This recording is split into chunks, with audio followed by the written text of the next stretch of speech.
आइए शुरू करते हैं। दिमाग लगा देना दो, हम ही सब बात करेंगे। बोल दो बोल। आज हम लोग 12वीं कक्षा के हिंदी दिगंत भाग 2 के काव्य खंड के पाठ संख्या 3 पर चर्चा करेंगे। और जो पाठ संख्या 3 है उसका भी नाम पद है। क्या नाम है? पद। लेकिन इस पद में गोस्वामी तुलसीदास ने मर्यादा पुरुषोत्तम श्री राम के बारे में चर्चा किया है, इसलिए इस पाठ का नाम हमने अपने हिसाब से कर दिया राम के पद, क्योंकि राम के बारे में चर्चा है। कल हमने पढ़ा सूरदास के बारे में और कृष्ण के बारे में उन्होंने लिखा था, तो हमने उसका नाम रख दिया कृष्ण के पद। और आज हम लोग पढ़ेंगे राम के पद। तो जानना है कि आज पढ़ना है राम के पद, मतलब राम के बारे में लिखा गया पद, दोहा। और लिखा है कौन? तुलसीदास। किसने लिखा? तुलसीदास। और तुलसीदास ने इस पद को जिस किताब से लिया है उस किताब का नाम है विनय पत्रिका। रिक्वेस्ट करने वाला पेपर। विनय मतलब रिक्वेस्ट करना, किसी को मनाने वाला एक चिट्ठी। और विनय पत्रिका के सीता सर्ग से लिया गया है। कहां से लिया गया है? याद रखेंगे, राम के पद गोस्वामी तुलसीदास ने लिखा है और इस पद को विनय पत्रिका नामक किताब से लिया गया है। और विनय पत्रिका के किस खंड से, किस सर्ग से लिया गया है? तो आपका उत्तर होगा सीता सर्ग। पद को पढ़ने से पहले हम लोग गोस्वामी तुलसीदास के बारे में 2 लाइन क्या करेंगे, जानेंगे कि गोस्वामी तुलसीदास कौन थे। तो मैं आपको बता दूं, गोस्वामी तुलसीदास जिनका जन्म 1543 ईस्वी में उत्तर प्रदेश के बांदा जिला के राजापुर नामक गांव में हुआ था। गोस्वामी तुलसीदास जिनका जन्म 1543 ईस्वी में उत्तर प्रदेश के बांदा जिला के राजापुर नामक गांव में हुआ था। और इनकी मृत्यु 1623 ईस्वी में काशी में हुई थी। कहां मृत्यु हुई थी? काशी में इनकी मृत्यु हुई थी, क्योंकि अस्थायी निवास कर लिए थे काशी में। इनका मूल नाम या बचपन का नाम था राम बोला। इनके बचपन का नाम क्या था? राम बोला, क्योंकि इन्होंने अपने मुंह से जो पहला शब्द बोला था उसका नाम था राम। क्योंकि सबसे पहले इन्होंने राम शब्द का उच्चारण किया, इसलिए इनका नाम रख दिया गया राम बोला। क्या रखा गया? राम बोला। इनकी माता जी का नाम था हुलसी। माता का नाम क्या था? हुलसी। और पिता का नाम था आत्माराम दुबे। माता का नाम हुलसी और पिता का नाम, जाति के ब्राह्मण थे। कहा जाता है कि इनका जन्म जिस नक्षत्र में हुआ, वह नक्षत्र, वह टाइम इतना खराब था कि पंडितों ने भविष्यवाणी कर दिया कि यह बच्चा परिवार के सभी लोगों को मार देगा। जैसे जैसे बड़ा होगा घर में सब लोग मरते जाएंगे। इस कारण जन्म के कुछ ही दिनों के बाद इनके माता पिता ने इनको त्याग दिया। ये नहीं कि 1 साल में, 6 महीना के अंदर इनको त्याग दिया, घर से बाहर कर दिया, किसी अन्य को दे दिया। एक चुनिया नामक एक दासी थी। क्या नाम था? बालिका दासी चुनिया।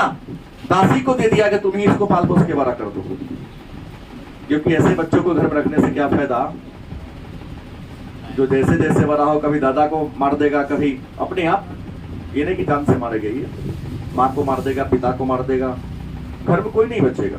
5 साल के अंदर में सबको मर जाना। इनको घर से ही बाल्यावस्था में ही निकाल दिया गया। तो इनको पालने वाली जो दासी थी, चुनिया दासी कहा जाता। 5 साल के तो चुनिया दासी भी मर गई। माता पिता तो जब लिए तो मैं मरे ही, दादा तो मरे ही, लेकिन चुनिया दासी भी इनकी क्या हो गई, जिन्होंने पाला तो वो भी मर गई। वहां से निकले, बड़े हो गए, पढ़ने की उम्र में 5 वर्ष में लोग बच्चों को शिक्षारंभ संस्कार किया जाता है। शिक्षारंभ संस्कार 5 वर्ष में होता है, वहां से पढ़ाई शुरू होती है। तो इनके जो शिक्षा गुरु थे उनका नाम था शेष सनातन, पढ़ाने वाले, वेद पुराण का पाठ पढ़ाने वाले जो गुरु थे, उन गुरु का नाम क्या था? शेष, जो कहाँ रहते थे? काशी में रहते थे। और इनके दीक्षा गुरु माने धर्म का ज्ञान देने वाले गुरु थे नरहरिदास, जो सुकर खेत में रहते थे। हालांकि इनकी शिक्षा सुकर खेत से ही शुरू हुई थी, लेकिन शिक्षा काशी में रहकर से सनातन से, और अस्थायी निवास इन्होंने काशी में ही शुरू कर दिया। पढ़ने लिखने के बाद इन्होंने अपने जीवन यापन के लिए कथा वाचन का काम शुरू कर दिया। मतलब राम कथा सुनाते थे। क्या करते थे? गंगा के किनारे बैठकर राम जी की कथा का गुणगान करते थे। और जिसको जो श्रद्धा होती, 1 पैसा 2 पैसा 5 पैसा इनको देता था, उसी से इनका भरण पोषण। क्योंकि उच्च कोटि के विद्वान थे ये, तो इनके विद्वता को देखकर दीनबंधु पाठक ने अपनी बेटी रत्नावली से इनका विवाह कर दिया। देखा कि अच्छा लेकर कमाता है, होनहार है, नाम को ये आगे बढ़ाएगा, दिक्कत इसी प्रकार की नहीं होगी। घर नहीं है तो क्या हुआ, जानते थे कोई नहीं, सभी को घर से निकाल दिया गया। इनकी काबिलियत को देखकर दीनबंधु पाठक उच्च कोटि के विद्वान थे, बहुत बड़े पंडित थे। इन्होंने अपनी बेटी रत्नावली से इनका क्या करा दिया? विवाह करा दिया। रत्नावली बहुत ही सुंदर कन्या थी। विवाह के बाद पत्नी के प्रेम में इतने आसक्त हो गए कि पूजा पाठ कराना सब छोड़ दिए। कुछ महीना तक तो घर को छोड़े ही नहीं। कहा था एक बार इनको ऑफर आया 7-8 दिन का, क्या था? कथा था कहना। भाई चलिए थोड़ा कथा हमको कह दीजिएगा, सुना दीजिएगा।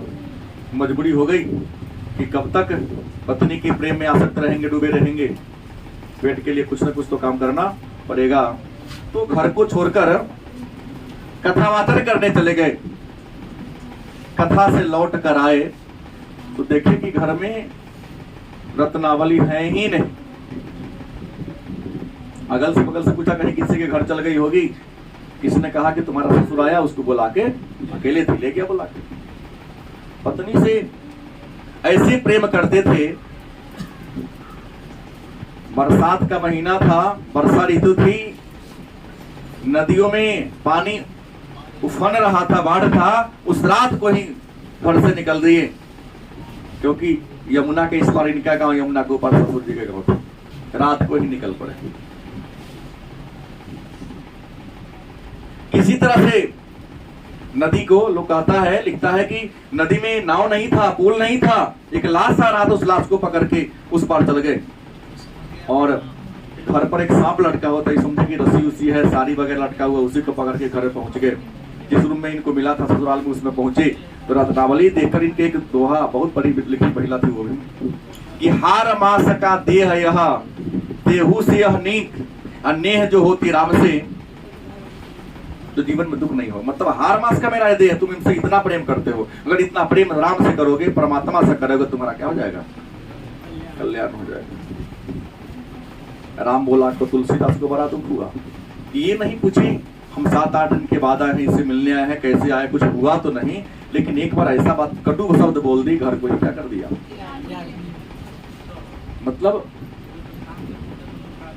दिमाग नहीं लगाना। हमने कहा, किसी ने कहा तो सांपे पर दिमाग अटक गया, सांप काटा नहीं इनको, हमको उससे क्या मतलब है? हमने कहा रस्सी था या कुछ से क्या मतलब है? उन बातों पर नहीं लेके चलना। हमने कहा ऐसा लोग कहता है, लेकिन वहां पहुंचे तो पत्नी ने उनको दुत्कारा, घर से निकल दिए कि नहीं। और घर से निकलने के बाद कहा जाता है कि काशी आके वही कथावाचन करना शुरू कर दिए। इनको हनुमान जी से साक्षात मुलाकात हुई थी, दर्शन हुआ था हनुमान जी से। कहा कि हनुमान जी को उन्होंने सारा दुख दर्द सुनाए थे। इनको बड़ी विपत्ति आई थी, इतना विपत्ति के लगा कि मर जाएंगे, कोई देखने वाला नहीं था। तो इन्होंने कहा, तुम एक रचना रचो, हनुमान बाहुक। जीवन में कितनी किसी भी प्रकार का तकलीफ हो, 44 छंद वाला एक हनुमान बाहुक है। आप हृदय से अच्छा से पढ़िए, गारंटी है कि 10 मिनट में का दर्द खत्म हो जाएगा, बीमारी दूर होना शुरू हो जाएगा। हनुमान बाहुक स्वयं उन्होंने लिखा, 44 छंदों वाला है। हनुमान ने कहा इसका तुम रचना करो, पढ़ो, तुम्हारा रोग दर्द क्या होगा, दूर होगा। कहा तो दूर तो हो गया। कहा कि हमारे राम से मुलाकात कैसे होगी। हनुमान जी ने कहा कि स्वयं साल में एक बार श्री राम जी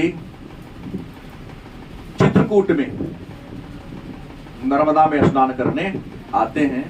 तुम वहां रहो, तुम्हारे वहां पर क्या हो जाएगी, मुलाकात हो जाएगी। गोस्वामी तुलसीदास कहे कि राम से मुलाकात करना है तो बड़ा चिढ़ेंगे हम के ना, तो इससे अच्छा है कि चंदन ले लिए कि जो जो स्नान करके निकलेगा सबको हम टीका लगाएंगे। उस दिन से टीका लगाने का काम करना शुरू कर दे, कब छुआते जाएंगे राम जी। क्या परमात्मा के शरीर में सट गए, वो भी बहुत बड़ी बात हो गई। लिखा है कि चित्रकूट के घाट पर लगे चंदन के भीड़, आ तुलसीदास चंदन रगरे तिलक करे रघुवीर। ये सबको लगाए जा रहे थे। राम जी का जब बारी आई आने का, इसको चिढ़ेवे नहीं करता। तो हनुमान जी वहां तोता बन के बैठे थे। हनुमान जी ने वचन बोला है कि चित्रकूट के घाट पर लगे चंदन के भीड़, आ तुलसीदास चंदन रगरे तिलक करे रघुवीर। तोता के बाद स्वाद का लगता है ये राम जी। चंदन लगाया, उनका पैर पकड़ा, प्रभु हमारा कल्याण, हमारा उद्धार कैसे होगा, क्योंकि हम तो इतने पापी हैं कि जन्म लेते ही बाप माता पिता ने हमको त्याग दिया, माता पिता को हमने मार दिया। युवावस्था में आए, हमारी शादी हुई, हमारी पत्नी ने हमको त्याग दिया। जीवन से मुक्ति पाने का कोई रास्ता हमको बताइए। लिखा कि सठ सुध रही सत्संगति पाई, कि तुम बुरा इंसान है, अच्छे लोगों की संगति में जाओ, संतों की संगति में जाओ, तुम्हारा कल्याण होगा। और तुम कोई रचना रचो। बहुत सारी रचना तो मैं बताऊंगा, रचा ही इन्होंने। इसमें सबसे फेमस रचना है रामचरित्र। उनके प्रेरणा से इन्होंने रामचरित्र मानस की रचना किया। ये मुगल बादशाह हुमायूं और अकबर के समकालीन रहे। गलत से जन्म और मृत्यु पूरा ले लिया जाए तो देखिए ना, 1543 में, 42 में अकबर का जन्म हुआ, 43 में इनका जन्म हुआ, और 1623 इस समय जहांगीर भी थे। गलत सही? तो अकबर और जहांगीर के समकालीन माना जाएगा। इन्होंने अवधी भाषा में रामायण का अनुवाद कर दिया, नाम दिया रामचरितमानस। साधु संतों ने कहा दिखाइए, हमको प्रमाण दीजिए कि मेरा किताब बिकाए चले। साधु संत कहा कि ना चलेगा, कौन बैठ देगा तुमको। देखा कि किताब अगर हम लोग मोहर लगा देंगे तो इसका नाम फेमस हो जाएगा, हम तो पिछड़ जाएंगे। कुछ संत था नहीं, बड़ा बड़ा पेट वाले दाढ़ी बना के बकरा की तरह अपने आप को बना लिए थे। संत कहते थे, कहा कि काशी विश्वनाथ के मंदिर में तुम अपने किताब को रख दो, अब भोला बाबा साइन कर देंगे तब मान लेंगे तुम। राम जी के कहने पर लिखा। काशी विश्वनाथ मंदिर मैं कई बार गया हूँ, सोने के मंदिर है। शिव जी का एकमात्र मंदिर जहाँ पर 4 गो गेट है, कभी बंद होता नहीं, अब तो पूरी सोना का बन गया। इतना सुंदर बन गया, मोदी जी उधार कर किए हैं सबका, कि जाएंगे तो लगेगा कहीं स्वर्ग में आए हुए हैं। वहां रख दिया गया, रात भर में पूरा ताला उला सब बंद कर दिया गया। लेकिन सुबह जब किताब को निकाला गया तो सिर्फ सिग्नेचर था, शिव जी का फोटो उस पर क्या था, छपा हुआ था। सारे संत मान ली कि सही में ही कोई सिद्ध पुरुष है। तो वही तुलसीदास की बात करता हूं कि रत्नावली ने त्याग दिया, उसके बाद पुनः काशी में आकर रहने लगे, कथा वाचन करना शुरू कर दी। इनका उपनाम क्या है, गोस्वामी। एक समन्वयवादी कवि थे। कैसे कवि थे? भेदभाव करने का, जोड़ने का, समाज को जोड़ने का इन्होंने काम किया। पूछा गया प्रश्न है, तुलसीदास कैसे कवि थे? समन्वयवादी। इन्होंने गीति काव्य भी लिखा और प्रबंध काव्य भी लिखा। और तुलसीदास अवधी भाषा के भी कवि थे और ब्रज भाषा के भी कवि थे। इन्होंने जितना भी प्रबंध काव्य है, रामचरितमानस प्रबंध काव्य में आता है, अवधी भाषा में लिखा है, और जितना भी गीति काव्य और ब्रज भाषा में लिखा है। तुलसीदास ने जो प्रबंध काव्य लिखा उसकी भाषा क्या है, और गीति काव्य की भाषा क्या है, ब्रज भाषा है।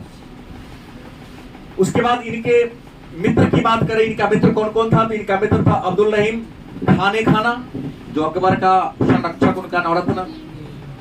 मान सिंह अकबर का सेनापति, टोडरमल अकबर का वित्त मंत्री, इसके अलावा नाभादास, मैं आगे इनके बारे में चर्चा करूंगा, नाभादास के बारे में,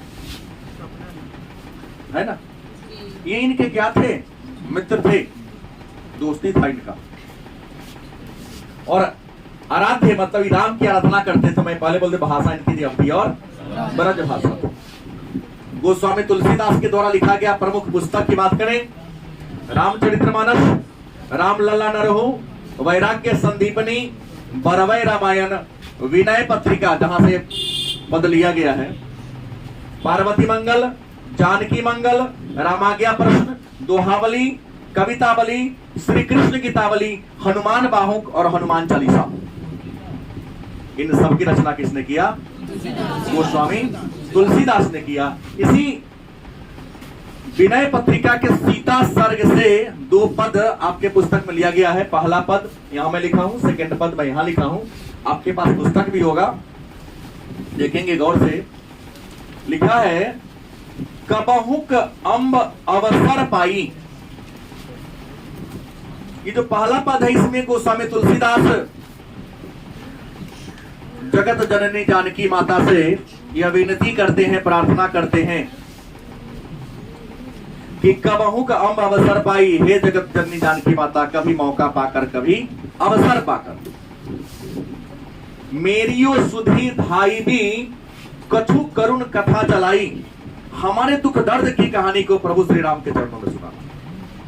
वो लिखा कबहू का अम्ब अवसर पाई, कभी अवसर पाकर, इन्हें क्या ये कह दो, मौका पाकर, जिस समय तुमको टाइम मिले। टाइम तो हमारे साथ नहीं है, प्रभु हमारे प्रसन्न मुद्रा में।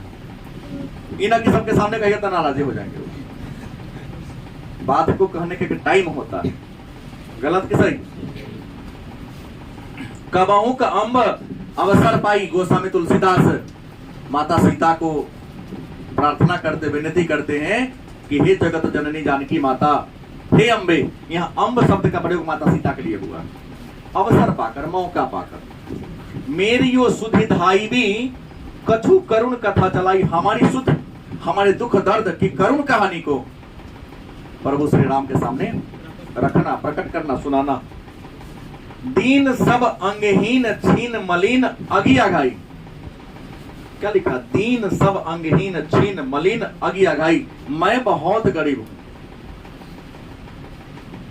दीन मतलब गरीब होता है। सब अंग होकर भी मैं क्या हूं? अंगहीन हूं। बहुत मलिन, बहुत गंदा आदमी। अगर अच्छे होते तो प्रभु राम हमको दर्शन दे देते, लेकिन गंदे आदमी हैं, बुरे आदमी हैं, तब लोग हमको नहीं मिल पा रहे हैं। वही कहा कि दीन सब अंगहीन छीन मलिन अगिया घाई। मैं हर दृष्टिकोण से कमजोर हूं, नीच हूं। नाम लय उदर भरे, एक प्रभु दासी दास कहाई। और इतना बुरा आदमी हूं कि मैं नाम लय उदर भरे, मैं उनका नाम लेकर उधर पेट भरता हूं। एक प्रभु दासी दास कहाई। और मैं हूं कौन? तो उनका जो दास है ना, उसका भी मैं दास हूं। मैंने उनके नौकर का भी मैं नौकर हूं। बूझी है सो कौन है, बूझे है सो है कौन, कहीं भी नाम दशा जनाई। इतना कहिएगा ना तो अपने पूछेंगे आप किसके बारे में चर्चा कर रहे हैं। मतलब गोस्वामी तुलसीदास माता सीता से विनती करते, प्रार्थना करते हैं कि हे अम्बे माता, कभी मौका पाकर, कभी अवसर पाकर हमारे दुख दर्द की कहानी को प्रभु श्री राम के सामने कहना कि बहुत गरीब है, अंगहीन है, घर से त्यागा गया है, उसकी इस दुनिया में कोई नहीं है, आपका ही नाम लेकर अपना पेट भरता है। आपके दास का भी क्या है? वह कितना कहना। उनके दिमाग में आएगा ना कुछ बात कि पूछी है सो है कौन। तब तुमसे पूछेंगे कौन है, तो कहीं भी नाम दशा जनाई, तब कहिएगा तुलसीदास। बिना पूछले कहिएगा नहीं। क्योंकि मैं देखा हूं कि जब तक प्यास नहीं लगी हो, पानी पिलाओगे, पानी का वैल्यू नहीं देगा। पानी का वेट प्यासा से पूछो, अन्न का महत्व भूखा से पूछो। जिसको पेट भरा हो उसको तो रसगुल्ला भी खराब लगता है।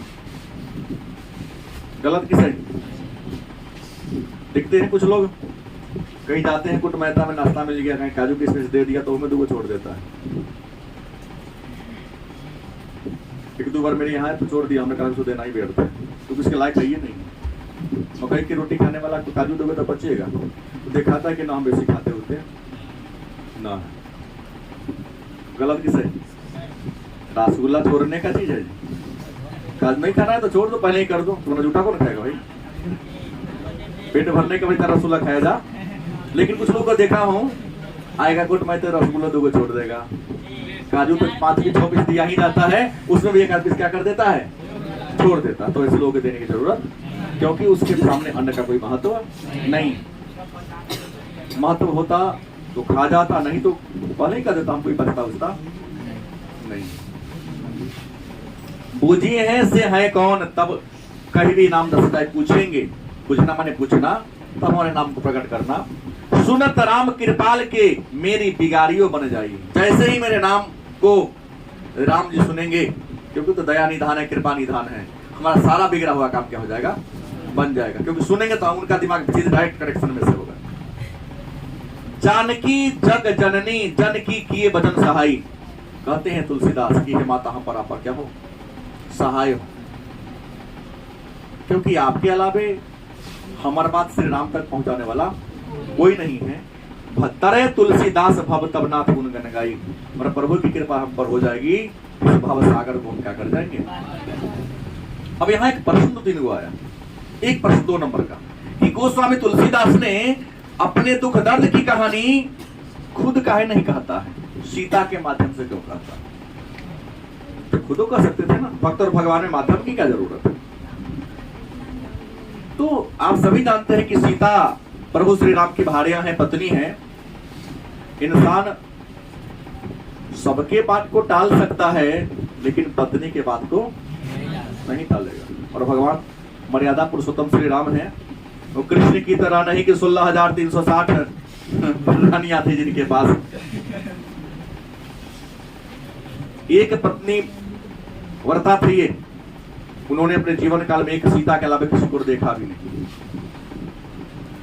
तो सीता से बहुत प्रेम करते थे, उनकी पत्नी भी थी। तुलसीदास को लगा कि सबके बात को टाल सकते हैं, लेकिन इनके बात को टालना संभव तो क्यों ना माता के माध्यम से ही पिता तक पहुंचा जाए। क्योंकि इनके माध्यम से पहुंचेंगे, हमारा काम क्या हो जाएगा? बड़ा सुंदर रास्ता माध्यम अपना लिए थे। इस पद का मतलब जान गए?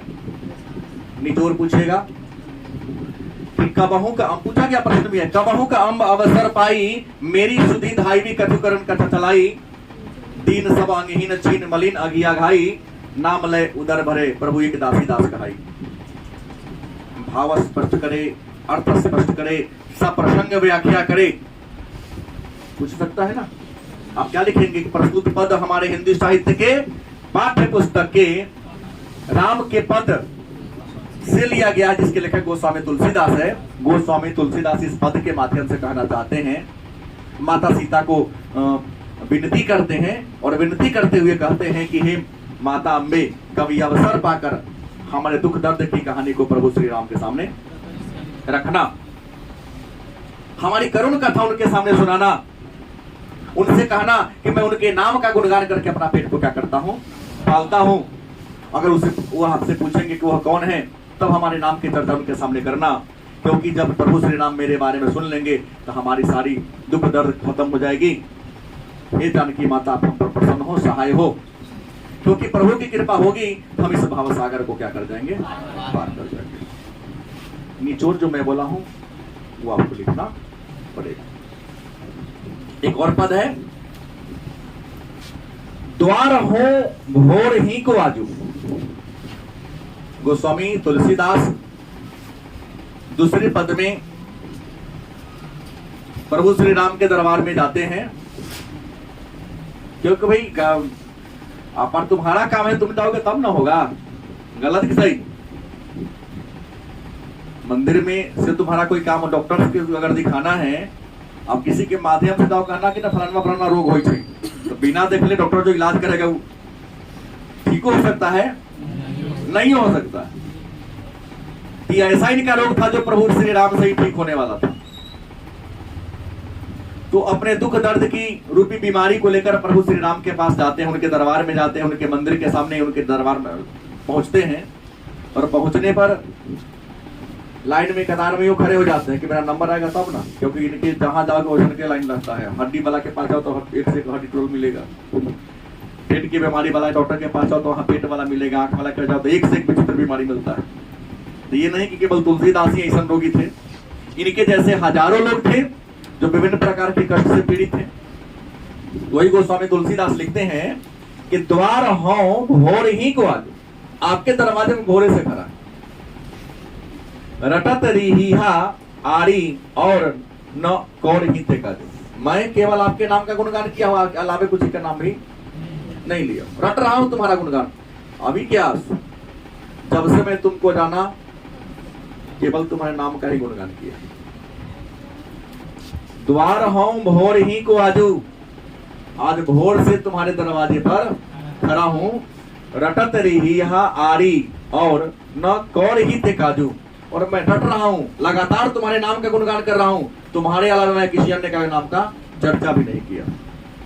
कली कलाल दुकाल दारुण सब कुंभाती कुसाजू, लेकिन तुम्हारा नाम लिया हूं फिर भी दुनिया का जितना भी काल है, दुख है, दर्द है, सब मेरे ऊपर क्या है, हावी। हावी क्यों नहीं हो? जन्म लिया तो बाप त्याग दिया, मतारी त्याग दिया, माँ मर गई, पिता मर गए, दादा मर गए, एक चुनिया दासिनी इनको पालना शुरू किया, वो क्या हो गई, 5 साल पूरा करते करते मर गई। शादी हुआ, सोचे कि अब थोड़ा जीवन में कुछ खुशहाली आएगी, तो पत्नी ने भी परित्याग कर दिया। तो इसी पर लिखे हैं कि काली कली कराल दुकाल दारुण सब कुंभाती कुसाजू। दुनिया में जितने प्रकार की काल है, विपत्ति है, दुख है, दरिद्रता है, हमारे लाइफ में नीच जनमन उच्च जैसी कोट में ही खाजू। लगता है कि हमारा से नीच गुण है ये नहीं, हम कोड़ी से भी ज्यादा, कुछ लोग से भी ज्यादा हमको लोग खराब मानता है। परित्याग करने को तो यही सोचेगा कि लोगों ने हमको इतना नीचे मान लिया कि माता पिता तो त्यागा ही, पत्नी भी त्याग दी। साधु संतों की संगति में गए तो साधु संतों ने भी हमको कुछ दिन रखा, उसके बाद देखा कि हम आगे बढ़ेगा तो क्या कर देगा, त्याग दिया। ही में सदैव बुझेयो जाई साधु समाजू। हमारे माता पिता ने हमको त्याग दिया, घर पत्नी ने त्याग दिया, तो सबने कहा कि संतों के संगति में जाओ, नहीं तो संतों के साधु समाज में हम क्या हो गए, शामिल हो गए। लेकिन साधु समाज भी हमारा क्या किया, तिरस्कार ही किया। ये नहीं कि मंदिर में रहकर बड़ा ये होता है, जाके देखो, अगर गौर से कभी बड़े बड़े मंदिर में जाके देखिएगा, मुझे तो आइडिया है पूरा, इस लाइफ में सब जीवन को देख लिया हूं। काम करने का उम्र नहीं है, सीधे मंदिर में रहते तो सीधा की भोजन नहीं मिलता है बढ़िया से, सेवा करना होता है, गौशाला में सब चीज तब मिलता है बढ़िया भोजन, और वो टाइम से मिलता है। नहीं, जितना मंदिर में रह के लोग मेहनत कर लेता है, अपने घर पर रहेगा तब बेटा को दो खूब मानेगा। देखा हूं, अभी यहाँ छोटा मठ है, कभी अयोध्या जाओ, हरिद्वार जाओ, एक मंदिर में तो गए थे, वहां करीब 150-200 संत थे, तो बुजुर्ग थे, रियल में वहां के मठाधीश हमारे चाचा जी थे, लेकिन बूढ़े बूढ़े लोग तो बड़ी सेवा करते थे। ये तो कुछ लेके लोग पहुंचा, हम कहना आपके अति से नहीं पिएंगे, हम हमारा शरीर अभी 2008 की कहानी है, काम करने के लायक है। अरे कोई बात नहीं, पियो, सीधे से बैठ के खाता है ये। सुबह 4 बजे जाके गौशाला में गाय की सेवा करना है, तब ये गिलास दूध मिलता है। देखा हूँ, बड़ी कष्ट जीवन है यहाँ का भी। गृहस्थ लाइफ से भी ज्यादा कष्ट वाला लाइफ कहाँ है, मठ मंदिर का। हम महंत को सुख है उसके अलावा जितना भी गुजरिया सब है, कष्ट ही कष्ट है, ही है। मतलब सबने, हम हृदय से टूट चुके हैं, क्योंकि मेरा इस दुनिया में आपके अलावा कोई अपना नहीं है। मोहू से कहूं कतहूं कोई दिन किन दिन कहो कुशला राजू। अगर हमसे कोई गलती हो गई तो हमसे कहिए, मैं उसको क्या करूंगा, सुधारूंगा। दीनता दारिद्र दलय को कृपा बाड़ी थी बाजू। लेकिन आप हमारे दीनता को, जिस गरीबी इनको अन्न की नहीं है, जो हमारी गरीबी है, जो हमारी मजबूरी है, उसको आप क्या करिए, दूर कर दीजिए। दानी दशरथ राय के तू बनाइयत सिर ताजू। और आप तो इतने महान है कि महादानी राजा दशरथ के बेटा, कमी क्या है, एक बार घोषणा करने की जरूरत है, उस घोषणा में ही हमारा क्या हो जाता है, दर्द दूर हो जाएगा। क्योंकि महादानी राजा दशरथ के सिर के ताज है। जन्म को भूखों भिखारी हो गरीब नवाजो। मैं तो जन्म के भूखा हूं और आप गरीबों के क्या है, नवाज है, गरीबों के मालिक है, आश्रय दाता है। पेट भरी जेवैयत भगति सुधा सुनाजो, और मैं आपके नाम लेकर ही अपना पेट का करता हूं। अब कहेंगे तुलसीदास ने अपने आप को यहाँ पद में भिखारी कहा है ना, तो किस चीज का भिखारी है? ईश्वर के नाम का भिखारी है। और तुलसीदास राम जी से भिक्षा में क्या मांगते हैं? तो मांगते हैं अपन नाम को रटने का हमको अधिकार दीजिए, क्योंकि साधु सब कहता है कि न तू के नाम देगा, हम लेंगे। वो पेटेंट करा लिया है, तो पेटेंट तोड़वा दीजिए कि हम आपका नाम का गुणगान करें और आपके नाम लेकर अपना जीवन यापन चला सके। तो तुलसीदास के राम नाम की भूख है, ये न कि सोना चांदी की उनके पास भूख है। तो राम जी के पास उनके मंदिर में आप लोगों की तरह नहीं कि हे भगवान एको दिन न पड़े टॉप कर जाए, रास्ता में चलते चलते पसैया के रोड किनारे मिल जाए, क्योंकि तो जरिया तो बंद हो चुका है। ऐसा उनके पास भूख नहीं है, उनके अंदर भूख है राम नाम की भूख। तो उम्मीद है कुछ न कुछ तो समझ में आया होगा। तो एक बार मेरे साथ दोहरा लें, ये तो सब क्लियर हो गया। राम के पद किसने लिखा? किसने? किस किताब से लिया गया है? किससे? तुलसीदास का जन्म कब हुआ? मृत्यु कब हुई? माता का नाम क्या था? पत्नी कौन थी? तुलसीदास का जन्म कहाँ हुआ था? उत्तर प्रदेश के बांदा जिला के राजापुर में। बचपन का नाम क्या था? राम बोला। पिता का नाम क्या था? आत्माराम दुबे। जाति क्या थी? ब्राह्मण। ससुर का नाम क्या था? तुलसीदास कैसे कवि थे? समन्वयवादी। कैसे कवि थे? तुलसीदास ने प्रबंध काव्य किस भाषा में लिखा? अवधी भाषा में। गीति काव्य किस भाषा में लिखा? ब्रज भाषा में लिखा। तुलसीदास को पालने वाली दासी कौन थी? दुनियादासी। तुलसीदास के दीक्षा गुरु कौन थे? नरहरिदास। कहाँ रहते थे? करखेत। शिक्षा गुरु कौन थे? श्री सनातन। कहाँ रहते थे? तुलसीदास का स्थायी निवास कहाँ था? तुलसीदास के मित्र कौन थे? अब्दुल रहीम खाने खाना, मान सिंह, कोडरमल। और तुलसीदास किसकी आराधना करते थे? तुलसीदास क्या काम करते थे? कथा वाचन। इनका उपनाम क्या था? और तुलसीदास किस काल के कवि हैं? तो मध्यकाल के भक्ति शाखा। मध्यकाल के भक्ति शाखा के तुलसीदास क्या थे? कवि थे। उम्मीद है समझ में आई होगी, और एक विश्वास मैं करता हूं आप लोगों से